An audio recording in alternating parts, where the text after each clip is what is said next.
Hello friends, welcome to Leo education. நம்ம கண்டினியூஸாக value added point அப்படின்னு சொல்லக்கூடிய ஒரு சீரீஸ் பார்த்துட்டு வரோம். அதில் ஆல்ரெடி 13 டாபிக் நம்ம பார்த்து முடிச்சிருக்கோம். இது 14வது டாபிக். அதாவது நம்ம இயர் புக்கில் சரிங்களா, இந்து இயர் புக்குன்னு சொல்லக்கூடிய அந்த இயர் புக்லேயும் சரி, ப்ளஸ் வந்து பார்த்திங்கன்னா நம்முடைய மனோரமா இயர் புக்லேயும் சரி, அதில் கொடுத்துருக்கக்கூடிய 2025 நடந்த முக்கியமான நிகழ்வுகள் அதை பற்றியான ஒரு ஓவரால் வியூ தான் நம்ம பார்த்துட்ருக்கோம். அதுதான் வேல்யூ ஆடட் பாயிண்ட் அப்படின்ற மாதிரி பார்த்துட்ருக்கோம். வேல்யூ ஆடட் பாயிண்ட்டுக்கான முக்கியமான நோக்கமே நம்ம ஸ்கூல் புக்கில் தாண்டி கொஷின்ஸ் கேட்குறாங்கன்னா சிலபஸ் ஓரியன்டான சரிங்களா. அப்போது சிலபஸ் ஓரியன்டான டாப்பிக்கில் ஸ்கூல் புக் தவிர்த்து கொஷின் கேட்குறாங்கன்னா கண்டிப்பாக கரண்ட் அஃபேர்ஸில் கேட்பாங்க. அப்போ கரண்ட் அஃபேர்ஸ் நம்ம நோட் பண்ணாமல் விட்டுருந்தாலும் சரி, இல்லை கரண்ட் அஃபேர்ஸ் நோட் பண்ணியிருந்தாலும் அப்போது கரண்ட் அஃபேர்ஸ் நோட் பண்ணாத விஷயத்தில் இயர் புக்லேயுமே கொடுத்துருப்பாங்க, ஒரு ஹிஸ்டாரிக்கல் பேக்ரவுண்டாக கொடுத்துருப்பாங்க. அப்படி கொடுக்கப்பட்ட விஷயங்களை நம்ம இந்த value added point VAP series அப்படின்னு சொல்லிட்டு பார்த்துட்ருக்கோம். இதில் சீசன் 1ல் எபிசோட் 14 அப்படின்னா மாதிரி, அதாவது டாபிக் நம்பர் 14 அப்படின்னா மாதிரி பார்க்குறோம். ஆப்ரேஷன் சிந்தூர். அப்போ 14 டாபிக் நம்ம என்ன பார்க்க போகிறோம்னா ஆப்ரேஷன் சிந்தூர், அதை பற்றி நம்ம பார்க்க போகிறோம். 2025 நடந்த மிக மிக மிக முக்கியமான ஒரு நிகழ்வுனா ஆப்ரேஷன் சிந்தூர். இதற்கு முக்கியமான ஒரு காரணம், இந்த ஆப்ரேஷன் நடப்பதற்கான முக்கியமான காரணம் என்ன அப்படின்னு பார்க்கும்போது பகல்காம் தாக்குதலுக்கு தாண்டி பகல்காம் தாக்குதலுக்கு பிறகு நடைபெற்ற ஒரு முக்கியமான இந்திய அரசால் மேற்கொள்ளப்பட்ட ஒரு முக்கியமான இராணுவ நடவடிக்கை தான் ஆப்ரேஷன் சிந்தூர் அப்படின்னு சொல்லலாம். அதை பற்றி நம்ம பார்க்க போகிறோம். அப்போ அதை பற்றி பார்க்கறதுக்கு முன்னாடி நம்ம கண்டிப்பாக எதை பற்றி தெரிஞ்சிருக்கணும்னா பகல்காம் தாக்குதலை பற்றி நம்ம தெரிஞ்சுக்கணும். பகல்காம் தீவிரவாத தாக்குதலை பற்றி நம்ம தெரிஞ்சிருக்கணும். அதுக்கு முன்னாடி வந்து பார்த்தா இதுதான் நம்ம பார்க்கக்கூடிய ஆர்டிகல் நம்ம கொடுத்துருக்காங்க. மனோரமா இயர் புக்கில் இந்த ஆப்ரேஷன் சிந்தூர் அப்படின்ற மாதிரி கொடுத்துருக்காங்க. இதில் கொடுக்கப்பட்ட தகவல் ப்ளஸ் வந்து பார்த்தோன்னா நம்ம கரண்ட் அஃபேர்ஸ்னு வரும்போது அங்கே எடுக்கப்பட்ட தகவல் எல்லாமே சேர்த்து தான் நம்ம கொடுத்துருக்கோம். அதை நம்ம பார்க்க போகிறோம். ஃபஸ்ட்டு பகல்காம் தாக்குதல் ஸ்டார்ட் பண்ண போகிறோம். அது ஆப்ரேஷன் சிந்தூர் வாங்க பார்க்கலாம். ஆப்ரேஷன் சிந்தூர் அப்படி பார்க்கறதுக்கு முன்னாடி நம்ம என்ன பார்க்கணும்னா பகல்காம் தாக்குதலை பற்றி பார்க்கணும். பகல்காம் தாக்குதல் நடைபெற்ற நாள் வந்து பார்த்தீங்கன்னா ஏப்ரல் 22, 2025. 2025 ஏப்ரல் மாதம் 22ஆம் தேதி பகல்காம் தாக்குதல் நடக்குது. கிட்டத்தட்ட 26 பேர் அதில் உயிரிழந்துடுறாங்க. அதற்கு பதிலடி கொடுக்கும் விதமாக நடைபெற்ற ஒரு விஷயம்தான் ஆப்ரேஷன் சிந்தூர் அப்படின்னு சொல்லலாம். அப்போ இந்த பகல்காம் எங்கே இருக்குன்னு நம்ம பார்க்கலாம், அந்த தாக்குதல் எங்கே நடைபெற்றது அப்படின்னு சொல்லிட்டு நம்ம பார்க்கலாம். அதாவது பைசாரன் பள்ளத்தாக்கு அப்படின்னு சொல்லுவாங்க. பைசாரன் பள்ளத்தாக்கு அல்லது பைசாரன் வேலி அப்படின்னு சொல்லலாம். எங்கே இருக்குன்னா பகல்காமில் இருக்குது. பகல்காம் வந்து பார்த்தீங்கன்னா அனந்தநாத் மாவட்டத்தில் ஜம்மு காஷ்மீரில் இருக்குது சரிங்களா. அப்போது இந்த தாக்குதல் நடைபெற்ற மாநிலம் என்பது ஜம்மு காஷ்மீர் மாநிலம் அல்லது யூனியன் பிரதேசம். ஜம்மு காஷ்மீரில் அனந்தநாத் மாவட்டம், அனந்தநாத் டிஸ்ட்ரிக்டில் வந்து பார்த்தீங்கன்னா பகல்காம் இருக்குது. இந்த பகல்காம் எங்கே இருக்குன்னா பைசாரன் பள்ளத்தாக்கில் இருக்குது. இந்த பைசாரன் பள்ளத்தாக்கில் நடைபெற்ற ஒரு நிகழ்வு தான் இந்த பகல்காம் தாக்குதல். ஏப்ரல் 22ஆம் தேதி தீவிரவாதிகளால் அங்கே இருக்கக்கூடிய சிவிலியன்ஸ், தட் மீன்ஸ் அங்கே இருக்கிற டூரிஸ்ட் மேலே வந்து பார்த்தா தாக்குதல் பண்ணாங்க, துப்பாக்கிச்சூடு நடத்துகிறாங்க. அதில் 26 பேர் வந்து பார்த்தீங்கன்னா உயிரிழந்துட்டாங்க சரிங்களா. 26 பேர் வந்து பார்த்தீங்கன்னா என்ன பண்ணாங்க, அதில் உயிரிழந்துட்டாங்க. இது மிகவும் துயரமான ஒரு சம்பவம் கூட சரிங்களா. அது நடத்திய அமைப்பு வந்து பார்த்தீங்கன்னா நம்ம அதிகாரப்பூர்வமாக செய்தித்தாளில் வந்த ஒரு விஷயம் வந்து பார்த்திங்கன்னா அது எந்த அமைப்பு நடத்துச்சுன்னு சொல்லிட்டு சொல்லியிருக்காங்க. த ரெசிஸ்டன்ஸ் ஃப்ரண்ட் அப்படின்னு சொல்லக்கூடிய ஒரு அமைப்பு தான் அது நடத்துச்சு. அந்த ஒரு தாக்குதலுக்கு முக்கியமான காரணம் அப்படின்னு சொல்லக்கூடிய விஷயம் வந்து ரெசிஸ்டன்ஸ் ஃப்ரண்ட் அப்படின்னு சொல்லக்கூடிய அந்த அமைப்பு தான். இந்த ரெசிஸ்டன்ஸ் ஃப்ரண்ட் வந்து பார்த்தீங்கன்னா யாரால் உருவாக்கப்பட்டதுன்னா ஹஃபீஸ் சையது அப்படின்னு சொல்லக்கூடிய ஒரு நபரால் உருவாக்கப்பட்டது. ஆக்சுவலாக வந்து இதுக்கு முன்னாடி ஒரு அமைப்பு இருக்கும், லக்ஷரி தொய்பா அப்படின்னு சொல்லுவாங்க. இந்த லக்ஷரி தொய்பா அப்படின்னு சொல்லக்கூடிய இந்த அமைப்பு வந்து பார்த்தீங்கன்னா தடை செஞ்சுருப்பாங்க. தடை செஞ்சதுக்கு பிறகு வந்து பார்த்தீங்கன்னா என்ன ஆகுனா அக்டோபர் 2019 ஹஃபீஸ் சையது என்பவரால் உருவாக்கப்பட்ட அமைப்பு தான் அந்த ரெசிஸ்டன்ட் ஃப்ரண்ட் அப்படின்னு சொல்லலாம். இந்த ரெசிஸ்டன்ட் ஃப்ரண்ட் வந்து அமைப்பு நடத்திய அந்த ஒரு அமைப்பால் ஏற்படுத்தப்பட்ட ஒரு அழிவு அல்லது தாக்குதல் அல்லது பேரழிவுனே சொல்லலாம். 26 பேர் உயிர்ப்பான தீவிரவாத தாக்குதல் சரிங்களா. அப்போது இந்த அமைப்பு நடத்துறதுக்கு அப்புறம் உலக நாடுகள், பல்வேறு நாடுகள் இதெல்லாம் வந்து பார்த்தீங்கன்னா என்ன பண்ணாங்க, எதிர்ப்பு தெரிவித்தாங்க. அதில் முக்கியமாக அமெரிக்கா என்ன பண்ணுச்சுன்னா இந்த அமைப்புக்கு பேன் பண்ணாங்க. இந்த அமைப்பை பேன் பண்ணாங்க. இந்த அமைப்பு மீதாக பொருளாதார தடைகளை விதிக்கிற மாதிரி ஒரு பேன் பண்ணாங்க, தடை வச்சிருந்து அப்படின்னு சொல்கிறாங்க. இப்போ அமெரிக்கா தடை வச்சதுனால என்ன சார் ஆச்சு அப்படின்னு சொல்லிட்டு பார்க்கும்போது இதில் நிதி பரிவர்த்தனைகள் வந்து பார்த்தா அதை பேன் பண்ணாங்க. அதாவது என்னன்னா இந்த ரெசிஸ்டன்ட் ஃப்ரண்ட் அப்படின்னு சொல்லக்கூடிய அந்த பேரில் இருக்கக்கூடிய அனைத்து வங்கி கணக்குகளும் முடக்கப்பட்டிருக்கு சரிங்களா. அதாவது நிதி பரிவர்த்தனை ஃபுல்லாகவே வந்து என்ன பண்ணாங்க, பிளாக் பண்ணிட்டாங்க. ஏன்னா நிதி பரிவர்த்தனை நடந்தால் தான் ஏதோ வெப்பன் வாங்குறதோ சம்திங் நடக்கும் பார்த்தீங்களா. அதனால் வந்து பார்த்தீங்கன்னா நிதி பரிவர்த்தனை வங்கி கணக்குகள் முடக்கப்பட்டது. அப்புறம் பயணங்களும் தடை செய்யப்பட்டது. அமைப்பை சார்ந்தவர்கள் உலக நாடுகளுக்கு எங்கேயுமே பயணம் செய்ய முடியாது அப்படின்ற ஒரு நிலை ஏற்பட்டது. இதற்கு காரணம் அமெரிக்கா வந்து இந்த அமைப்புக்கு தடை வச்சுதான் காரணம். சரிங்களா, ரைட், ஓகே. இது ஸ்டார்டிங்கில் நடைபெற்றது. இதுக்கப்புறம் என்ன ஆச்சு அப்படின்னு பார்க்கும்போது இந்தியா சார்பாக என்ன பண்ணாங்கன்னா ஒரு 5 கட்டுப்பாடுகளை வந்து பார்த்தீங்கன்னா இந்தியா விதிச்சது.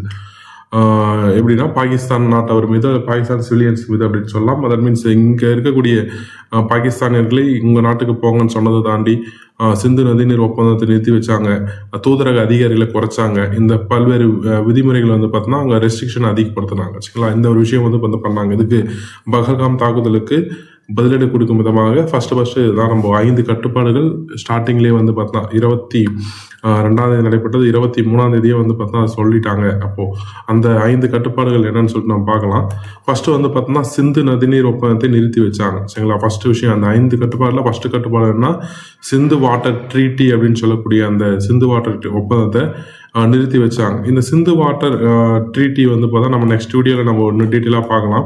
இந்த சிந்து நதிநீர் ஒப்பந்தம் எப்போ போட்டாங்க, அந்த வந்து பார்த்தீங்கன்னா இது எந்தெந்த நாடுகள் எந்த அமைப்பு மத்தியஸ்தரம், உலக வங்கி மத்தியஸ்தரம்ல இந்திய நாட்டு பிரதமரும் பாகிஸ்தான் நாட்டு அதிபரும் கையெழுத்திடப்பட்ட ஒரு ஒப்பந்தம் தான் சிந்து நதிநீர் ஒப்பந்தம். அது என்ன டீட்டெயில்னு சொல்லிட்டு நம்ம பின்னாடி பார்க்கலாம். தட் மீன்ஸ் வந்து பார்த்தா அடுத்த வீடியோவில் வந்து பார்த்தா நம்ம பார்க்கலாம். இதில் ஆப்ரேஷன் சிந்தூர் மட்டும் நம்ம இதை பார்க்கலாம். சரிங்களா, ரைட், ஓகே. அப்போ சிந்து நதிநீர் ஒப்பந்தத்தை என்ன பண்ணாங்க, நிறுத்திட்டாங்க, ஸ்டாப் பண்ணிட்டாங்க. நாங்கள் அதை நாங்கள் பின்பற்ற மாட்டோம். 2 நாடுகளுக்கு, பாகிஸ்தானுக்கும் இந்தியாவுக்கும் இடையே போடப்பட்ட அந்த ஒப்பந்தத்தை வந்து பார்த்தீங்கன்னா நாங்கள் என்ன பண்ண ஃபாலோ பண்ண மாட்டோம்னு சொல்லிட்டாங்க. அதற்கு பிறகு வந்து பார்த்தோன்னா அட்டாரி வாகா எல்லை மூடல், இந்தியா பாகிஸ்தானோட எல்லை என்ன சொல்லுவாங்கன்னா அட்டாரி வாகா எல்லைன்னு சொல்லுவாங்க. அந்த எல்லையை வந்து பார்த்தா மூடிட்டாங்க. அதாவது இந்தியா பாகிஸ்தான் இடையான பயணிகள் மற்றும் வர்த்தக போக்குவரத்திற்காக ஒரே சாலை இணைப்பாக இருக்கக்கூடிய விஷயம் தான் அட்டாரி வாகா எல்லைன்னு சொல்லுவாங்க. அந்த அட்டாரி வாகா எல்லை வந்து பார்த்தீங்கன்னா மூடிட்டாங்க. சரிங்களா, அப்போ வந்து பார்த்தீங்கன்னா இதுக்கப்புறம் டிரான்ஸ்ஃபர்மேஷன் நடக்காது. தட் மீன்ஸ் வந்து பார்த்தீங்கன்னா ட்ரேட்னாலும் சரி, பயணிகள் அப்படின்னு சொல்லக்கூடிய அந்த விஷயமாலும் சரி, இனிமேல் டிரான்ஸ்ஃபர்மேஷன் நடக்காது அப்படின்னு சொல்லிட்டு அதை மூடிட்டாங்க. அதுக்கப்புறம் வந்து பார்த்தீங்கன்னா இந்த சார்க் விசான்னு ஒன்று இருக்கு. தட் மீன்ஸ் வந்து பார்த்தீங்கன்னா சார்க் நாடுகளுக்கு ஈஸியாக பயணம் செய்யக்கூடிய விசா வந்து சார்க் விசான்னு வச்சிருக்கவங்க என்ன பண்ணாங்கன்னா சார்க் நாடுகள், சார்க் அமைப்பு நாடுகள் இருக்குது பார்த்தீங்களா, அந்த நாடுகளுக்கு வந்து பார்த்தோன்னா பயணம் செய்யறதுக்கான ஒரு நாடுகள் அதில் பாகிஸ்தானுமே வரும். அப்போ வந்து பார்த்தோன்னா சார்க் விசாவில் வந்து பார்த்தோன்னா என்ன பண்ணாங்க, அது விதிவிலக்கு கொடுத்துருந்தாங்க. அந்த திட்டத்திற்கு ரத்து செஞ்சாங்க. பாகிஸ்தானியர்கள் சார்க் விசா வச்சிருந்தாங்கன்னா இந்தியாவுக்குள்ள வந்துடலாம், அந்த அளவுக்கு ரெஸ்ட்ரிக்ஷன் இருக்காது. சாதாரண விசா வாங்கிறத விட சார்க் விசாவில் வாங்கினாங்கன்னா அது கொஞ்சம் ரெஸ்ட்ரிக்ஷன் இருக்காது. அப்போ அதையுமே என்ன பண்ணாங்க, பேன் பண்ணிட்டாங்க. இதுக்கப்புறம் சார்க் விசாவில் இந்தியாவில் நீங்கள் வர முடியாது அப்படின்னு சொல்லிட்டாங்க. அப்போது இங்கேயுமே வந்து பார்த்தோன்னா இந்தியாவில் இருக்கக்கூடிய பாகிஸ்தானியர்களே அவங்க நாட்டுக்கு நீங்கள் போயிடுங்க அப்படின்ற மாதிரி ஒரு சில எக்ஸம்ஷன்லாம் கொடுத்தாங்க. சரிங்களா, ரைட், ஓகே. அதை பார்க்கலாம். பாகிஸ்தான் நாட்டிற்கான சார்க் விசா விலக்கு திட்டத்தை ரத்து செஞ்சாங்க. எப்படின்னா அனைத்து பாகிஸ்தான் நாட்டினருக்கும் சார்க் விசா விலக்கு திட்டத்தை SPESன்னு சொல்லுவாங்க.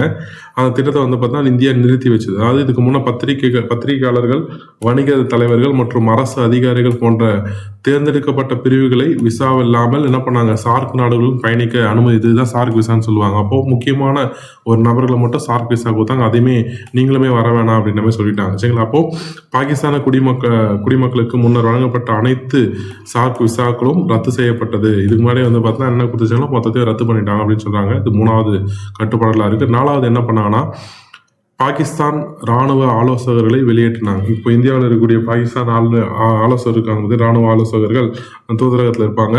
அவங்கள என்ன பண்ணாங்க, இந்தியா விட்டு வெளியேறுங்கன்னு சொன்னாங்க. அதாவது புதுடெல்லியில் பாகிஸ்தான் உயரதிகாரிகள், பாகிஸ்தான் ராணுவ ஆலோசகர்கள், அது பாதுகாப்படையாக இருக்கலாம், கப்பற்படையாக இருக்கலாம், இது கடற்படையாக இருக்கலாம், அந்த விமான பணியாளர்கள் உட்பட அனைவரையும் வந்து பார்த்தீங்கன்னா வெளியேற இந்தியா வந்து என்ன பண்ணாங்க, அறிவுறுத்தியது. சரிங்களா, அப்போ இங்கே யாருமே இருக்காதீங்க அப்படின்ற மாதிரி வந்து பார்த்தீங்கன்னா இந்தியாவில் சொல்லிட்டாங்க. அது மட்டும் இல்லாமல் இஸ்லாமாபாத்தில் இருக்கக்கூடிய இந்திய உயர் அதிகாரிகள் மற்றும் ராணுவ ஆலோசகர்களை வந்து பார்த்தீங்கன்னா இந்தியா ஒரே நேரத்தில் திரும்ப பெற்றது அப்படின்னு சொல்றாங்க. அப்போ ராணுவம் சார்ந்த அதிகாரிகள் இங்கேயுமே சரி அல்லது பாகிஸ்தானுமே சரி இருக்கக்கூடாதுன்னு சொல்லிட்டு நீங்கள் இங்கேருந்து பாகிஸ்தானுக்கு போயிடுங்க. பாகிஸ்தானில் இருக்கக்கூடிய இஸ்லாமாபாத்தில் இருக்கக்கூடிய அந்த என்ன சொல்லலாம், இந்திய அதிகாரிகளை திரும்ப பெற்றுக்கிட்டாங்க. சரிங்களா, அதுக்கு தாண்டி வந்து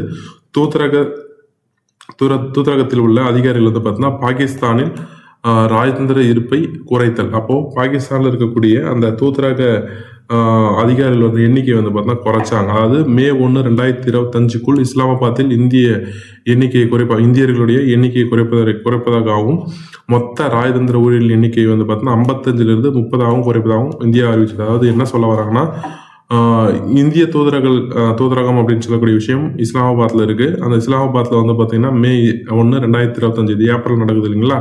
அதுக்கு தாண்டி வந்து பார்த்தா ஒரு 8 நாளில் வந்து பார்த்தோன்னா நாங்கள் என்ன பண்ணுறோம், 55 நபர்களை கொண்ட அந்த ராஜதந்திர அந்த தூதர்களை 30 நாங்கள் குறைச்சிக்கிறோம், அதையுமே எண்ணிக்கையில் குறைச்சிக்கிறோம், திரும்ப பெற்றுக்கிறோம் அப்படின்ற மாதிரி சொல்லிட்டாங்க. பாகிஸ்தானில் இதுக்கப்புறம் இருக்க வேணாம் அப்படின்னு சொல்லிட்டு என்ன பண்ணுறாங்க, அதை வந்து 55 பேர்லேருந்து 30 பேரை கம்மி பண்ணிட்டாங்க. இந்த 5 கட்டுப்பாடுகள் வந்து பார்த்தீங்கன்னா இந்தியா வந்து விதிச்சுது. ஒன்று, சிந்து நதிநீர் ஒப்பந்தத்தை நிறுத்தி வச்சாங்க, அட்டாரி வாகா எல்லையை மூடினாங்க, அப்புறம் சார்க் விசாவை கேன்சல் பண்ணாங்க, பாகிஸ்தான் ராணுவ அதிகாரிகளும் சரி அல்லது இந்திய ராணுவ அதிகாரிகளும் சரி திரும்ப பெற்றுக்கிட்டாங்க, தூதரக அதிகாரிலையும் என்ன பண்ணாங்க, கம்மி பண்ணிட்டாங்க, 55லேருந்து 30 கம்மி பண்ணிட்டாங்க. இதுதான் வந்து பார்த்தா இந்தியாவுக்கு மேற்கொண்ட உடனடி நடவடிக்கைன்னு சொல்லலாம். இதுக்கப்புறம் ஆப்ரேஷன் சிந்தூருக்கே நம்ம போயிடலாம். ஆப்ரேஷன் சிந்தூர் எப்போ சார் நடைபெற்றது அப்படின்னு பார்க்கும்போது May 7லேருந்து May 10 வரைக்கும் நடைபெற்ற ஒரு ஆப்ரேஷன் தான் ஆப்ரேஷன் சிந்தூர் அப்படின்னு சொல்லலாம். நடைபெற்ற நாள் கண்டிப்பாக ஞாபகம் வச்சுங்க, வெரி வெரி இம்பார்ட்டன்ட். ஏன்னா இது எப்போன்னு கேட்கலாம். May 7லேருந்து May 10 வரைக்கும் அது நடைபெற்றது, கிட்டத்தட்ட ஒரு 4 நாள் நடக்கும். இந்த ஆப்ரேஷன் சிந்தூருக்கான மீனிங், எதுக்காக அந்த பெயர் காரணம் அப்படின்னு பார்த்தீங்கன்னா, பெண்கள் நெற்றியில் வைக்கும் குங்குமத்தை வந்து பார்த்தா என்ன பண்ணாங்க, அதை மீன் பண்ணி தான் ஆப்ரேஷன் சிந்தூர் அப்படின்ற மாதிரி என்ன பண்ணாங்க, இதை பெயர் காரணம் வச்சாங்க. அப்போது இது என்ன எப்படி ஸ்டார்ட் ஆகுதுன்னா, May 7ஆம் தேதி நடு இரவு மிட் நைட்டில் வந்து பார்த்தீங்கன்னா 1:05 1:30 வரைக்கும் கிட்டத்தட்ட 25 மினிட்ஸ் இல்லைங்களா. 25 மினிட்ஸில் தரைப்படையும் சரி, ஆர்முடு ஃபோர்ஸ்ன்னு சொல்லக்கூடிய அந்த ஃபோர்ஸும் சரி, கடற்படை நேவி ப்ளஸ் வந்து ஏர்ஃபோர்ஸ் எல்லாமே ஒன்றிணைஞ்சு நடந்த தாக்குதலில் பாகிஸ்தானில் இருக்கக்கூடிய 9 தீவிரவாதி முகாம்கள் வந்து பார்த்தா அழிச்சாங்க. அதில் எத்தனை தாக்குதல் நடைபெற்றா 24 அட்டாக் நடைபெற்றது. அதுமாதிரி தாக்குதல்னா அட்டாக்னு சொல்லுவாங்க. இந்த 9 தீவிரவாத முகாம்களில் 24 அட்டாக் வந்து பார்த்தா இந்தியா மேற்கொண்டது. அதில் 9 தீவிரவாத முகாம்கள் வந்து பார்த்தோன்னா அழிச்சாங்க. இதில் 4 பாகிஸ்தான் எக்ஸாக்ட் பாகிஸ்தானில் இருக்குது, 5 வந்து பார்த்தோன்னா பாகிஸ்தான் ஆக்கிரமிப்பு காஷ்மீரில் இருக்குது, POKல இருக்குன்னு சொல்லுவாங்க. அந்த 4 எங்கே இருக்குது, பாகிஸ்தானில் இருக்குது, 5 POKல இருக்குன்னு சொல்லலாம். இது வந்து 7ஆம் தேதி மிட் நைட்டில் நடக்குது. நெக்ஸ்ட் டே May 8 வந்து பார்த்தீங்கன்னா என்ன ஆகுதுன்னு பார்த்தோன்னா, பாகிஸ்தான் இதுக்கு ட்ரோன் தாக்குதல் மேற்கொள்ளுது. May 7ஆம் தேதி நம்ம அட்டாக் பண்ணோம், அதுக்கு எதிர்வினையாக வந்து பார்த்தீங்கன்னா பாகிஸ்தான் திருப்பி அட்டாக் பண்ணுறாங்க. அது வந்து எங்கன்னா ஜம்மு காஷ்மீர், பஞ்சாப், ராஜஸ்தான் ஆகிய அந்த பாகிஸ்தான் ஓரம் இருக்கக்கூடிய அந்த மாநிலங்களில் மாநில எல்லை பகுதியில் வந்து பார்த்தீங்கன்னா பாகிஸ்தான் என்ன பண்ணுச்சு, ட்ரோன் தாக்குதல் வந்து பார்த்தா ஈடுபட்டுச்சு. சரிங்களா. இதுவுமே வந்து பார்த்தீங்கன்னா இந்தியா என்ன பண்ணுச்சு, இடைமறித்து தாக்கியது அப்படின்னு சொல்லுவாங்க. அதுவுமே வந்து பார்த்தீங்கன்னா வான்லேயே வந்து பார்த்தீங்கன்னா என்ன பண்ணாங்க, இந்தியா வந்து அட்டாக் பண்ணி அதை அழிச்சிச்சு. இது May 8ஆம் தேதி. May 9 அதெல்லாம் கொஞ்சம் அப்படியே அட்டாக் நடந்து தான் இருக்குது, பதற்றம் நிலையில் தான் இருக்குது. May 10ஆம் தேதி என்ன ஆகுது அப்படின்னு பார்த்தா மாலை ஒரு 5 மணிக்கா சண்டை நிறுத்திக்கிறோம் அப்படின்னு சொல்லிட்டு 2 நாடுகளுமே அறிவிச்சது. இது May 10ஆம் தேதி ஈவினிங் வந்து நடைபெற்ற ஒரு விஷயம். இதுதான் முக்கியமான நிகழ்வுகள் அப்படின்னு சொல்லலாம். அப்போ May 7ஆம் தேதி ஸ்டார்ட் பண்ணி May 10ஆம் தேதி வரைக்கும் என்ன நடைபெற்றது அப்படின்னு சொல்லிட்டு பார்த்தோம். 7ஆம் தேதி அட்டாக் ஸ்டார்ட் ஆகுது, 9 முகாம்கள் தாக்கப்படுறாங்க, 4 பாகிஸ்தானில், 5 POKல இருக்குது. May 8 வந்து பார்த்தோன்னா அகைன் பாகிஸ்தான் இந்தியா மேலே தாக்குதல் ஏற்படுது. இது May 8ஆம் தேதி. May 10ஆம் தேதி என்ன பண்ணிட்டாங்க, இந்த தாக்குதல் வந்து நிறுத்திட்டாங்க. சரிங்களா. அண்ட் தென் இதுக்கப்புறம் இந்த ஒரு ஆப்ரேஷன் சிந்தூரில் இந்தியா சார்பாக பயன்படுத்தப்பட்ட அந்த என்ன சொல்லலாம், அந்த வெப்பன்ஸ்லாம் என்னென்னு சொல்லிட்டு டீட்டெயிலாக பார்க்கலாம். அதில் பாகிஸ்தானில் ரேடார் வான் அமைப்புகளை அழித்த இந்தியாவின் ட்ரோன், அதாவது இங்கே வந்து பார்த்தா May 8ஆம் தேதி அவங்க திருப்பி வந்து பார்த்தா ட்ரோன் தாக்குதல் நடத்துகிறாங்க இல்லையா, அதை வந்து இடைமறித்து தாக்கிய இந்தியாவோட ட்ரோன் எது அப்படின்னு சொல்லிட்டு பார்த்தீங்கன்னா அரோப் ட்ரோன் சொல்லுவாங்க. அதாவது இந்த அரோப் ட்ரோன் எங்கேருந்து வாங்குறாங்கன்னா இஸ்ரேல்லேருந்து வாங்கப்பட்ட ஒரு ட்ரோன். இதுவுமே நம்ம ஞாபகம் வச்சுக்கணும். அப்போ பாகிஸ்தான் அனுப்பிய அந்த ட்ரோன்களை இங்கிருந்து அட்டாக் பண்ண ஒரு ட்ரோன் எது அப்படின்னு சொல்லிட்டு கேட்கலாம். இந்தியா சார்பாக ஏவப்பட்ட ட்ரோன் அல்லது மிசைல்களுக்கெல்லாம் என்னென்னு பார்த்தீங்கன்னா அரோப் ட்ரோன் அப்படின்னு சொல்லுவாங்க. அந்த ட்ரோன் மூலமாக தான் பாகிஸ்தான் ட்ரோனை வந்து பார்த்தீங்கன்னா அட்டாக் பண்ணி அழிச்சாங்க. அது எங்கேருந்து நம்ம வாங்கணும்னா இஸ்ரேல் கிட்ட இருந்து வாங்கணும். இந்தியா யார்கிட்ட இருந்து வாங்கினா இஸ்ரேல் கிட்ட இருந்து வாங்கப்பட்ட ட்ரோன் தான் அரோப் ட்ரோன். சரிங்களா. ஃபர்ஸ்ட் பாயிண்ட் அதுதான். ரெண்டாவது என்ன பண்ணாங்கன்னா ஏவுகணை அமைப்பு, அதாவது இது வந்து S-400 நம்ம கேள்விப்பட்டிருப்போம். நம்ம ஆப்ரேஷன் சிந்தூர் அந்த நியூஸில் வரும்போதே S-400 அதிகமாக யூஸ் பண்ணாங்க. அதிகமாக வந்து அந்த செய்திகளில் யூஸ் பண்ண ஒரு வார்த்தை S-400 வந்து பார்த்தா நம்ம ரஷ்யா கிட்ட வாங்கணும். கிட்டத்தட்ட வந்து பார்த்தா 35,000 கோடி செலவில் வந்து பார்த்தா வாங்கப்பட்ட ஒரு விஷயம் தான் S-400 சொல்லலாம். தரை முதல் வான் அமைப்பு, தரையிலிருந்து ஏவக்கூடிய ஒரு ஏவுகணை அமைப்பு தான் வானில் வரக்கூடிய விஷயத்தை அதை வந்து அழிச்சிடும். சரிங்களா. அப்போ வந்து பார்த்தோன்னா இது பாகிஸ்தான் ஏவிய ஏவுகணைகளை அழிச்சது அப்படின்னு சொல்கிறாங்க. இதன் வேறு பெயர் வந்து பார்த்தோன்னா சுதர்சன சக்கரான்னு சொல்லுவாங்க. அப்போ S-400க்கான இன்னொரு அனதர் நேம் வந்து பார்த்தீங்கன்னா சுதர்சன சக்கரா. அப்போ சுதர்சன சக்கரா என்று அழைக்கப்பட்ட விஷயம் எதுன்னு சொல்லிட்டு கேட்கலாம், S-400. அண்ட் தென் இதுதான் வந்து பார்த்தோன்னா நம்ம இந்தியா மெயினாக யூஸ் பண்ண ஒரு ஏவுகணைன்னு சொல்லலாம். ஃபர்ஸ்ட் வந்து பார்த்தோன்னா அரோப் ட்ரோன், ரெண்டாவது S-400 அப்படின்னு சொல்லலாம். அண்ட் தென் நம்ம வந்து இந்த 9 தீவிரவாத முகாம்கள் சொல்றோம் பார்த்தீங்களா, அந்த 9 முகாம்கள் யாரை சார்ந்தது, எந்த அமைப்பை சார்ந்தது அப்படின்னு சொல்லிட்டு கேட்பாங்க. அதுன்னு பார்க்கும்போது இது மெயின் டார்கெட் வந்து ஆப்ரேஷன் சிந்தூர் யார் மேலனா லஷ்கர் தொய்பா அப்படின்னு சொல்லக்கூடிய அந்த அமைப்பு, ஜெய்ஷ் இ முகமது அப்படின்னு சொல்லக்கூடிய அந்த அமைப்பு, அண்ட் தென் இஸ்புல் முஜாஹிதீன் அப்படின்னு சொல்லக்கூடிய வந்து பார்த்தீங்கன்னா அந்த அமைப்பு. இந்த 3 அமைப்புகள் மீது தான் வந்து பார்த்தீங்கன்னா முக்கியமான தாக்குதல் நடைபெற்றது, தீவிரவாத அமைப்புகள் அப்படின்னு சொல்லுவாங்க. அப்போ இது 9மே வந்து யாரை சார்ந்த அந்த 3 அமைப்புகளை சார்ந்த ஒரு முகாம்கள் தான் அப்படின்னு சொல்லிட்டு சொல்லலாம். அண்ட் தென் வந்து பார்த்தீங்கன்னா இதில் இன்வால்வ் ஆன ஃபோர்ஸஸ் அப்படின்னு சொல்லிட்டு பார்க்கும்போது இந்தியன் ஆர்மி இன்வால்வ் ஆச்சு, நேவி ஃபோர்ஸ் இன்வால்வ் ஆச்சு, ஏர் ஃபோர்ஸ் இன்வால்வ் ஆச்சு. அதாவது இந்தியாவோட முப்படைகள் வந்து பார்த்தீங்கன்னா இன்வால்மெண்ட்டோட நடந்த ஒரு விஷயம் தான் ஆப்ரேஷன் சிந்தூர் அப்படின்னு சொல்லலாம். அண்ட் தென் இதில் பயன்படுத்தப்பட்ட அந்த விமானப்படை, இந்த ஏர்ஃபோர்ஸ் இருக்கு பார்த்தீங்கன்னா, ஏர்ஃபோர்ஸ் மூலமாக பயன்படுத்தப்பட்ட விமானப்படை, அந்த விமானம் என்ன அப்படின்னு சொல்லிட்டு பார்த்தா ரஃபேல் விமானம் தான் வந்து பார்த்தீங்கன்னா பயன்படுத்தினாங்க. ரஃபேல் வந்து நம்ம யார்கிட்ட இருந்து வாங்கணும்னா ஃப்ரான்ஸ் கிட்ட இருந்து வாங்கணும். சரிங்களா? அப்போ ரஃபேல் வந்து யாருக்கிட்ட தான் இப்போ வாங்கணும்னு கேட்பாங்க. முன்னாடி அரோப் ட்ரோன் யாருக்கிட்ட இருந்து வாங்கணும்னு கேட்பாங்க, இஸ்ரேல் கிட்ட இருந்து. இது வந்து பார்த்தீங்கன்னா ஃப்ரான்ஸ் கிட்ட இருந்து நம்ம வாங்கணும். சரிங்களா? அதுக்கப்புறம் ஏவுகணை நம்ம பயன்படுத்திய மிசைல் அல்லது ஏவுகணைனா எஸ்கால்ப் அப்படின்னு சொல்லலாம், SCALP அப்படின்னு சொல்லுவாங்க, குரீஸ் அப்படின்னு சொல்லுவாங்க. இது வந்து பார்த்தீங்கன்னா ஃப்ரான்ஸ் கிட்ட இருந்தும் யூகே கிட்ட இருந்தும் வாங்கணும். நம்ம கூட்டாக வாங்கப்பட்ட ஒரு விஷயம் தான் எஸ்கால்ப் அப்படின்னு சொல்லக்கூடிய ஒரு மிசைல். சரிங்களா? அண்ட் தென் இது வந்து யாரால யூஸ் பண்ணப்பட்டாங்கன்னா ஏர்ஃபோர்ஸால யூஸ் பண்ணப்பட்ட, விமானப்படையில் யூஸ் பண்ணப்பட்ட ஒரு மிசைல் தான் எஸ்கால்ப் அப்படின்னு சொல்லக்கூடிய விஷயம். இது வந்து ஸ்ட்ரோம் ஷேடோ அப்படின்னு சொல்லக்கூடிய ஒரு பேரில் அழைக்கப்படுது. இப்படி வந்து பார்த்தீங்கன்னா S-400 சுதர்சன சக்கரான்னு நம்ம சொன்னோமோ அது மாதிரி எஸ்கால்ப் என்ன சொல்லுவாங்கன்னா ஸ்ட்ரோம் ஷேடோன்னு சொல்லுவாங்க. அதாவது புயலின் நிழல் அப்படின்னு சொல்லுவாங்க. இப்போ புயலின் நிழல்னு சொல்லக்கூடிய அந்த மிசைல் எதுன்னு கேட்கலாம், எஸ்கால்ப்னு சொல்லக்கூடிய அந்த மிசைல். சரிங்களா? Right, okay. அடுத்தது இந்த ஆப்ரேஷன் சிந்தூருக்கு யார் தலைமை தாங்கினாங்க, இந்த சீஃப் கமாண்டர் அப்படின்னு சொல்லக்கூடிய அந்த விஷயம் வந்து பார்த்தீங்களா, ஆப்ரேஷன் சிந்தூருக்கு யார் தலைமை நடைபெற்றது அப்படின்னு சொல்லிட்டு பார்க்கும்போது chief of the operation Sindoor யாருன்னா கர்னல் சோஃபியா குரேஷி அப்படின்னு சொல்லக்கூடிய ஒரு பெண்மணியும், ப்ளஸ் வந்து பார்த்தீங்கன்னா வியோமிகா சிங் அப்படின்னு சொல்லக்கூடிய இன்னொரு பெண்மணி. இந்த 2 பெண்மணிகள் தான் வந்து பார்த்தீங்கன்னா என்ன பண்ணாங்க, இந்த ஆப்ரேஷன் சிந்தூருக்கு தலைமை தாங்கினாங்க. அப்போது இந்த சோஃபியா குரேஷி, கர்னல் சோஃபியா குரேஷி வந்து பார்த்தீங்கன்னா ஆர்முடு ஃபோர்ஸை சார்ந்தவங்க. இந்தியா வந்து பார்த்தீங்கன்னா ஆயுதப்படையை சார்ந்த ஒரு பெண்மணி தான் வந்து பார்த்தீங்கன்னா ராணுவத்தை சார்ந்த ஒரு பெண்மணி தான் Sofiya Qureshi. And then wing commander வந்து பார்த்தீங்கன்னா ஏர்ஃபோர்ஸில் விங் கமாண்டராக இருக்கக்கூடிய நபர் தான் வியோமிகா சிங். இந்த 2 பேருடைய வழிகாட்டுதலின்படி தான் வந்து பார்த்தீங்கன்னா இந்த சிந்தூர் ஆப்ரேஷன் சிந்தூரி நடைபெற்றது. இந்த விஷயம் வெரி வெரி இம்பார்ட்டன்ட். ஆப்ரேஷன் சிந்தூருக்கு தலைமை தாங்கிய நபர்கள்னு சொல்லிட்டு கேட்கலாம். ஒரு பெண்களால் 2 பெண்கள், அப்போ 2 பெண்களால் நடைபெற்ற ஒரு தலைமை தாங்கி நடைபெற்ற ஒரு விஷயம் தான் வந்து பார்த்தா அந்த ஆப்ரேஷன் சிந்தூர். இங்கே நம்ம ஒரு விஷயம் பார்த்துருப்போம், நேவி வந்து இன்வால்வ் பண்ணாங்கன்னு சொல்லி பார்த்தோம் பார்த்தீங்களா. நேவி வந்து பார்த்தீங்கன்னா அரபிக்கடலில் என்ன போர் கப்பலை வார்ஷிப்பை யூஸ் பண்ணாங்கன்னா INS விக்ராந்தை யூஸ் பண்ணாங்க. சரிங்களா? அப்போ 3 விஷயம் நம்ம பார்த்துருக்கோம். தரைப்படையிலேருந்து ஒன்றும், அண்ட் தென் வான் தாக்குதல் ஏர்ஃபோர்ஸ்னாலும் ஒன்றும், ப்ளஸ் வந்து பார்த்தீங்கன்னா கப்பல் படை நேவினாலும் ஒன்றும். அப்போது ஆர்முடு ஃபோர்ஸால் என்ன பண்ணாங்கன்னா S-400 யூஸ் பண்ணாங்க. சரிங்களா? ஏவுகணை அமைப்பு S-400. ஏர்ஃபோர்ஸால் என்ன யூஸ் பண்ணாங்க அப்படின்னு பார்த்தா எஸ்கால்ப் யூஸ் பண்ணாங்க. ரஃபேல் விமானத்தின் மூலமாக எஸ்கால்ப் யூஸ் பண்ணாங்க. அண்ட் தென் வந்து பார்த்தீங்கன்னா நேவியால் வந்து பார்த்தீங்கன்னா விக்ராந்த், INS விக்ராந்த் வந்து பார்த்தீங்கன்னா இங்கே வார்ஷிப் வந்து பார்த்தா யூஸ் பண்ணாங்க. சரிங்களா? Right, okay. இதுதான் வந்து பார்த்தீங்கன்னா ஆப்ரேஷன் சிந்தூர் அப்படின்னு சொல்லலாம். ஆப்ரேஷன் சிந்தூர் வந்து பார்த்தீங்கன்னா ஒரு சில நாடுகளும் எதிர்ப்பும் தெரிவிச்சது. நீங்கள் வந்து பார்த்தீங்கன்னா அதை பண்ணியிருக்க கூடாது அப்படின்னு சொல்லிட்டு என்ன பண்ணாங்க, எதிர்ப்பும் தெரிவிச்சது. நாட்டை மீது அட்டாக் பண்ண போருக்கு அழைப்பு விடுக்கிற மாதிரி அப்படின்ற மாதிரி என்ன பண்ணாங்க சொன்னாங்க. Right, okay. அப்போது அதனால் வந்து பார்த்தீங்கன்னா இந்தியா என்ன பண்ணுச்சு அப்படின்னு பார்த்தோன்னா ஒரு அமைதி தூதுக்குழுன்னு சொல்லக்கூடிய ஒரு குழு வந்து பார்த்தீங்கன்னா அமைச்சது. அது எப்போ அமைச்சாங்கன்னா May 17 அமைச்சாங்க. இந்தியா May 17 என்ன பண்ணாங்கன்னா பயங்கரவாதத்துக்கு எதிராக இந்தியா தனது நிலைப்பாட்டை சொல்வதற்காக 7 எம்பிக்கள் கொண்ட ஒரு குழு அமைச்சாங்க. 7 பாராளுமன்ற எம்பிக்கள் வந்து பார்த்தா அந்த குழு இருந்தாங்க. இது வந்து May 22 முதல் June 7 வரைக்கும் இந்த கமிட்டி வந்து பார்த்தா இந்த ஒரு என்ன சொல்லலாம், அந்த குழு வந்து பார்த்தீங்கன்னா 33 நாடுகளுக்கு பயணம் செஞ்சு இந்தியா தரப்புடைய நியாயங்களையும் இந்தியாவுடைய அட்டாக் பண்ண விஷயத்தையும் வந்து பார்த்தா என்ன பண்ணாங்க இவங்க சொன்னாங்க. அப்போ வந்து பார்த்தோன்னா இந்த 7 எம்பிக்கள் தலைமையிலான குழுக்கள் அமைக்கப்பட்ட நாள் கேட்கலாம் May 17. அது வந்து பார்த்தீங்கன்னா May 22 June 7 வரைக்கும் 33 நாடுகளுக்கு வந்து என்ன பண்ணுச்சு, பயணம் பண்ணுச்சு அப்படின்ற மாதிரி சொல்கிறாங்க. ஓகேங்களா? இது வந்து பார்த்தீங்கன்னா எக்ஸ்ட்ரா பாயிண்ட் அப்படின்னு சொல்லலாம், ஞாபகம் வச்சுக்க போதுமானது. இதோட வந்து பார்த்தீங்கன்னா நம்ம ஆப்ரேஷன் சிந்தூர் முடிச்சிருக்கோம். சரிங்களா? இந்த ஆப்ரேஷன் சிந்தூர் எப்படி ஷார்ட் ஆச்சு, பகல்காம் தாக்குதல், அதுக்கப்புறம் இந்தியா விடுத்த 5 கட்டுப்பாடுகள், ப்ளஸ் வந்து பார்த்தீங்கன்னா ஆப்ரேஷன் சிந்தூரில் பயன்படுத்தப்பட்ட அந்த முக்கியமான தகவல் எப்படின்னு சொல்லி நம்ம பார்த்துருக்கோம். அந்த இதுலேருந்து கண்டிப்பாக இந்த விஷயத்தில் கண்டிப்பாக ஏதாவது ஒரு கொஸ்டின் நம்ம எதிர்பார்க்கலாம். மீண்டும் அடுத்த வீடியோவில் அடுத்த எபிசோடில் நம்ம மீட் பண்ணலாம். நன்றி, வணக்கம்.